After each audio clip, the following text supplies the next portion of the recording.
How's it going, everyone? As always, my name is Jimmy Champagne. This is PSReady, the best source on the internet for PlayStation news. In today's video, I've got three topics to cover. The first one is that Sony has brought back a bug that's possibly their most annoying bug ever. Second on the list, we're going to talk about how the PS4 will never die. And third, we're going to talk about a developer who reportedly said nobody needs this platform about Xbox and why I think that might be a little harsh. All right, let's jump into this first news story here because it's kind of crazy that this is happening again. So if you've been around in the PlayStation ecosystem for a long time like I have, starting back in like the PS3 generation, anytime you would buy or redeem or do anything with the PlayStation Store, you would get an email from Sony. And these were like individual emails. So like if you redeemed a bunch of DLC that came along with PS Plus, that came with a bunch of skins, a bunch of avatars, a bunch of like everything that you could get for free with the game, you would get an email for each and every one of those single individual items. And it was so annoying because it would scare the crap out of me, right? Like when I was in college and I had no money, like I used to save up from my job where I would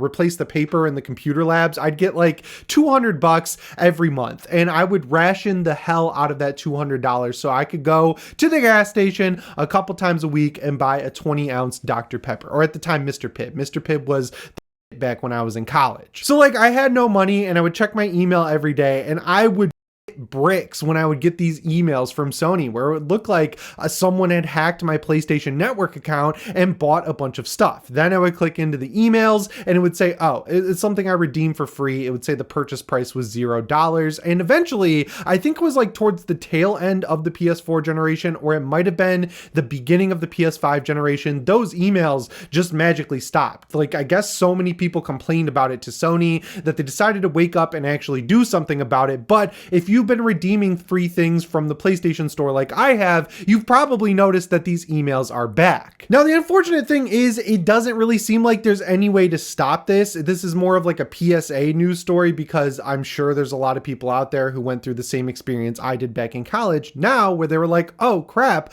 someone is logged into my PlayStation Network account and bought a bunch of stuff. But if you start getting all of these emails, make sure you click into them because chances are all they really are like things you redeem for free from PlayStation Plus or stuff you added to your account that was completely free. Like anything you do will generate an email for now. Again, we got to go back to the larger problem that this kind of exemplifies that Sony has, where the PlayStation Network is not in great shape. Back in the PS3 generation, it didn't really matter because PlayStation Network was free, and then they introduced PlayStation Plus as like a supplementary add-on service where you would get extra discounts on new games. I think it was like 10%. You would get a collection of games for the PSP and PS3. You would get bonuses every month delivered to your PlayStation Network account. It was just a supplementary service for $50 a month. I never really bought into it. Then with the PS4 generation, they made it a required purchase to play games online. Obviously, gotta blame Microsoft for that because they're the ones who invented Xbox Live and were like, hey,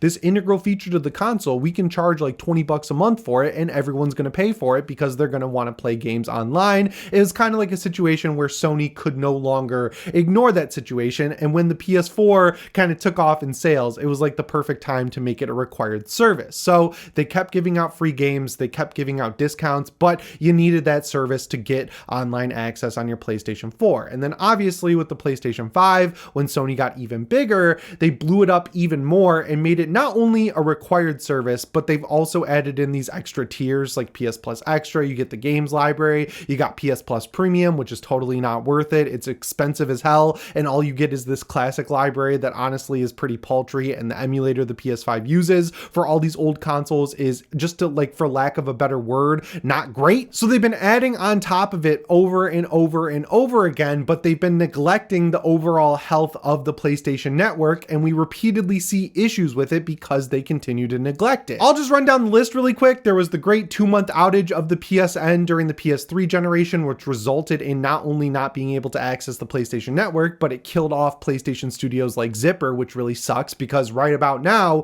when games like Helldivers are huge, I would really love SOCOM to come back, especially knowing that Microsoft owns Activision, who makes Call of Duty. It would be awesome if we could get a military-themed shooter when Sony has a great franchise sitting right there. And then, of course, there's changing your PlayStation Network name, which should be the simplest thing ever. We had to wait over a decade to get that feature, and once it was implemented, it doesn't work right. If you change your name game on the PlayStation Network online. If you go on the store, 9 times out of 10 when I log into the like browser version of the PlayStation Store, it shows my old network name. And if you're playing a PS4 game that for some reason doesn't have the right network infrastructure, it'll just show your old name with a bunch of numbers after it. So you're not even really changing your name. You're just giving it like a top level alias that shows on your PlayStation 5. Then of course we had PlayStation Stars go down for over a month. The reward service that nobody asked for that ended up being pretty good once it got finally going and actually started giving you good rewards like PlayStation Store credit and completely free first party games, it goes down for a month and Sony does virtually nothing when it comes back up to do a make good like they did when the PS3 PSN outage happened, when you got to pick like 2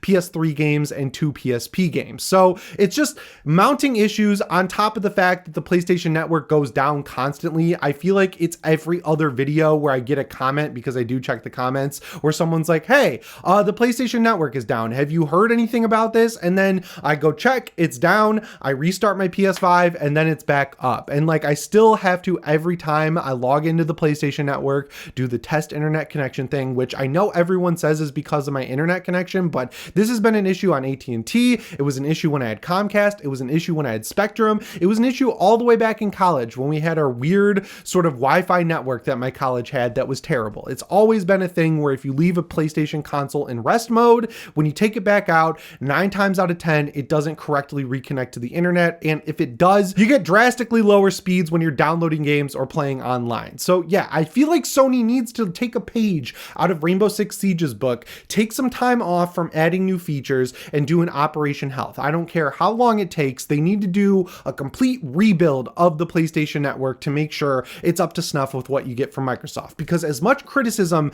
as I throw at Microsoft all the time here on this channel, their online infrastructure is great. The Xbox Live Network is awesome. It has gone down a couple of times in the past 2 decades that I've been playing games, but like, I don't know, I think 9 times out of 10 when I start up my Xbox Series X, everything with the internet just works completely fine. The download speeds are great. I don't have to do the test internet connection thing. You can change your name. You've been able to do that going back to the 360. I want PlayStation to be better. So do what you got to do, Sony. Go back to the drawing board, rebuild the PSN to be the best it can be, because that only benefits you. If you make it work right all the time, how it's supposed to, people will engage with it more and they'll feel safer spending money on the store. But when you have it going down all the time, when you have your reward service going down, when you have issues like these emails going out all the time, it doesn't instill trust in your ability to run an online service. And that's why people get irritated when you charge more money for it. So if you want to raise prices on things like you did with PS Plus Extra and Premium and even Essential, you have to justify it with the quality increase that just isn't there at this point. Second on the list here, let's talk about how the PS4 will never die. So initially I was going to just talk about the PS4 emulator because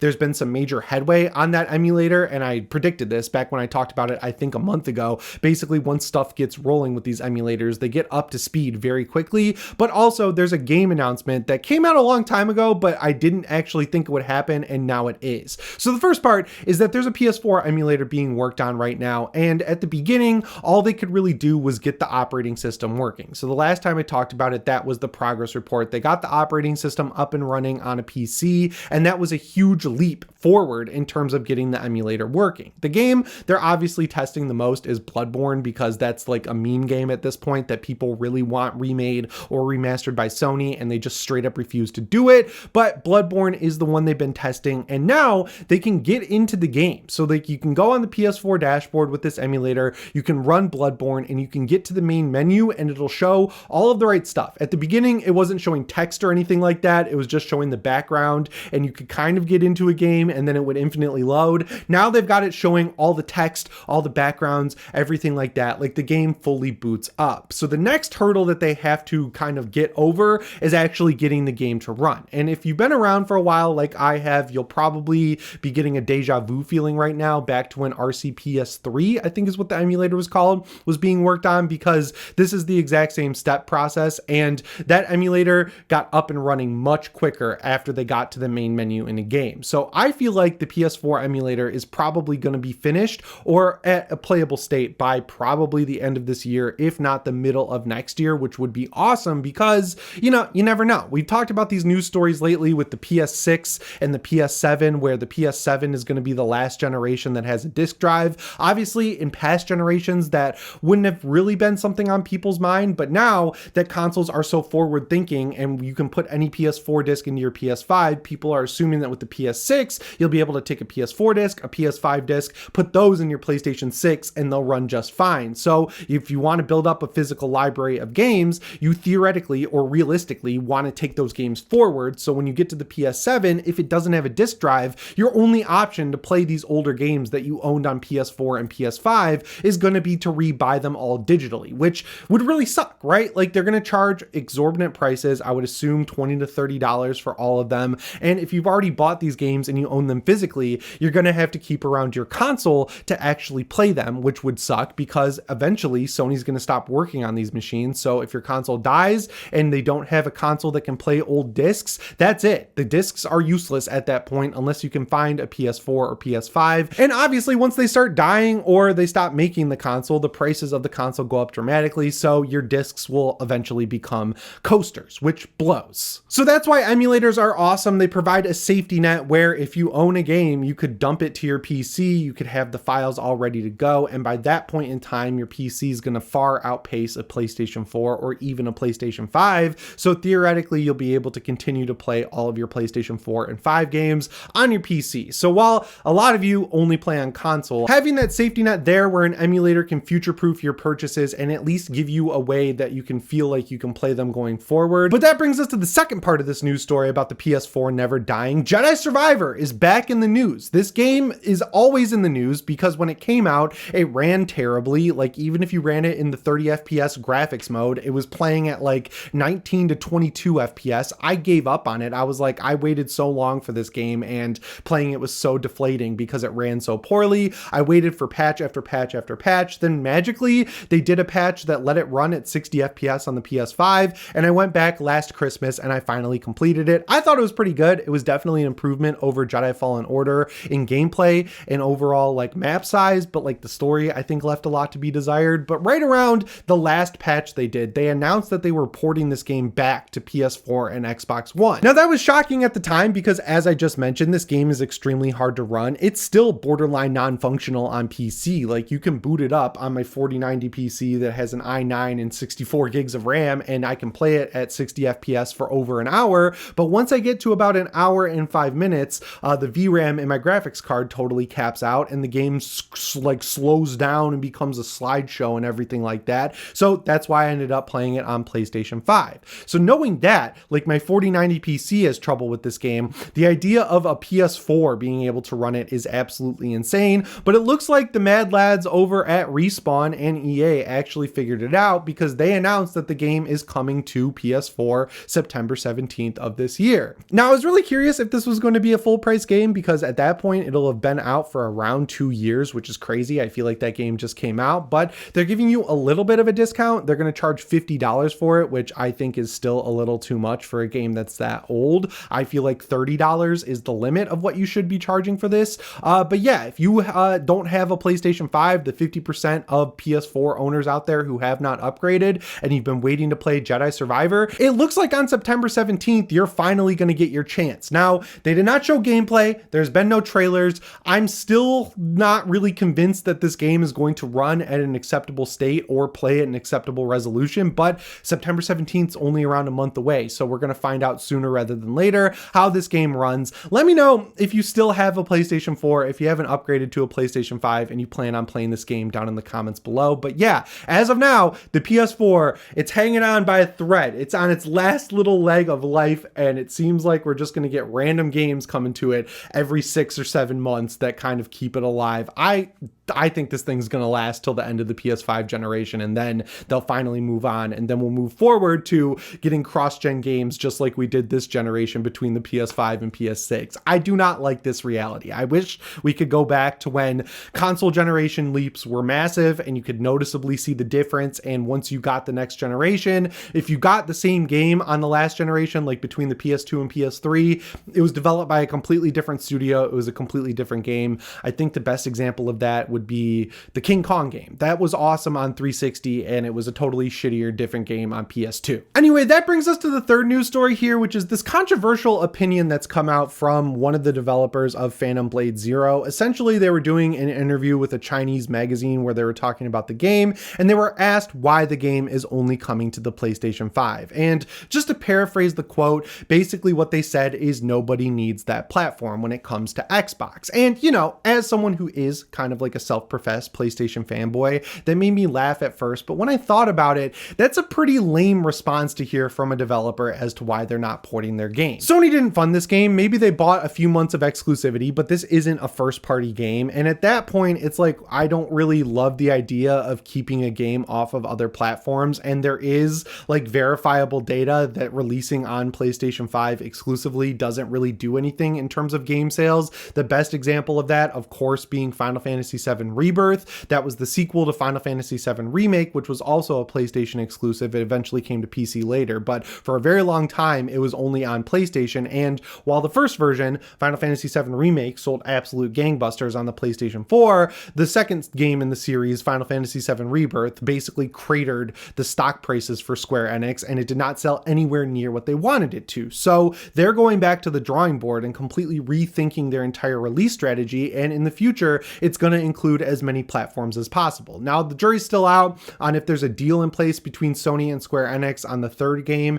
in the Final Fantasy VII Remake trilogy, but beyond that, I mean, they've even already started announcing everything for every platform, and in the latest Game Ready drivers update for NVIDIA graphics cards, they included a profile for Final Fantasy 16. So if you consider PC as a different platform than PlayStation, like they actually compete, we're losing an exclusive on the PlayStation 5 ecosystem. So yeah, considering that, it feels a little overconfident on the developer of Phantom Blade Zero's part to say that nobody needs that platform, because it really can't cost that much to port a game that you're developing for PlayStation 5 over to the Xbox Series X, because unlike past generations, I mean, these consoles are essentially the same. They're both basically little PCs that run their own flavor of an operating system, but porting games between them based on a ton of developer reports is extremely easy. So if you have the capability to do it and you're just not doing it because you don't like Xbox, I feel like that's in some way shooting yourself in the foot a little bit, because even if there aren't as many Xboxes out there as PlayStations, you want to support people who want to play your game. And I think about this from a price standpoint. If you're someone who's looking at the cost of a console between the Series X and the PlayStation 5, and you were like, man, I only have $500 to spend, and all of your friends were on Xbox, so you decided to grab an Xbox, I don't like that scenario where your only option is to go out and spend $500 more on a PlayStation 5. I mean, everything is exorbitantly expensive right now, from groceries to gas to taxes to everything. So like making people sit there and say, oh, I want to play Phantom Blade Zero, but I can only do it if I buy a PlayStation 5. I don't think that's cool. Like if you have the resources and there's no exclusivity deal in place outside of like a few months or something like that, you really should be supporting the Xbox platform, because again, as I talk about all the time, Sony needs competition. Once they get on top, they can do whatever they want. And like I talked about in the first story, we are definitely feeling the effects of them being at the top. I guarantee you, if we were in the PS3 generation where the 360 was very competitive with the PlayStation 3, we would not be facing nearly as many issues with the PlayStation Network as we are now, because Sony would actually have a reason to go back to the drawing board and fix it. So while yeah, I like when Sony is on top, I just want them to have a healthy lead. I don't want them to be absolutely dominating the Xbox at all points in time, because competition is good for the industry. And while Nintendo is there, they are healthily competing with the PlayStation, it's a different audience, right? Like the audience for Mario Wonder and Luigi's Mansion 2 HD is completely different than the audience for Phantom Blade Zero and Stellar Blade. It's like one's for older people who want more mature games, and one's for people who are kids or adults who are obsessed with recapturing their childhood and being nostalgic all the time. So yeah, they're different audiences, whereas between the PS5 and the Xbox, I think it's fair to say that they're basically going for the same audience. So yeah, to hear a developer come out and say that no one needs that platform, I disagree completely, because there are millions of people out there who spent their hard-earned money on Xbox Series X's, and just to do it because you don't like Xbox, like to not port your game, I think that's pretty whack. But it's even worse when you consider how good Phantom Blade Zero looks. looks. Like, I want developers to be cool when they're making games that look cool. You know what I'm saying? I know this take probably isn't going to resonate with everyone, but like, I don't know. It feels a little mean-spirited to go after them like that, especially when they're down so much in the sales. Like 42% year over year is absolutely insane. Anyway, guys, that's all I've got for you in this midweek update here on PS Ready. As always, my name is Jimmy Champagne. I'll see you in the next one. Thanks for watching and shape on.